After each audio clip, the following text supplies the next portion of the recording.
Parenthood and the rest of the eugenics movement did not count on was that many blacks did not want to reduce their numbers. In fact, they saw high birth rates as the most effective way to increase their power in the American political system. The other reality was that an increasing number of African Americans were becoming suspicious that a hidden agenda was behind the birth control revolution. Even those who once supported the idea of population control were beginning to sense that it actually meant black population control. This feeling was evident in June of 1970 when the Black Caucus walked out of the first National Congress on Optimum Population and Environment being held in Chicago. Felton Alexander of the National Urban League and the chairman of the Black Caucus said the action was taken because of clear and unmistakable evidence that the purpose of the conference was to legitimize the extermination of the black population. By this time, many other civil rights advocates were beginning to see the same thing. Contraceptives will become a form of drug warfare against the helpless in this nation. Jesse Jackson, 1971. There is a campaign to bombard the poor with pills and potions.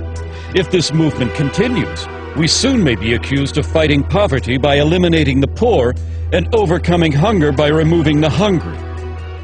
New York Congressman Hugh Carey, 1966. Under the cover of an alleged campaign to alleviate poverty, white supremacist Americans and their dupes are pushing an all-out drive to put rigid birth control measures into every black home. No such drive exists within the white American world. Black Unity Party, 1968.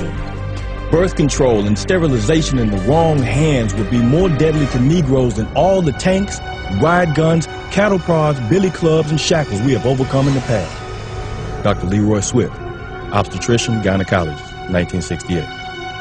As it became clear that a growing number of African Americans were connecting the dots between birth control and black genocide, eugenics organizations began calling for the U.S. government to add birth control chemicals to the nation's food and water supply.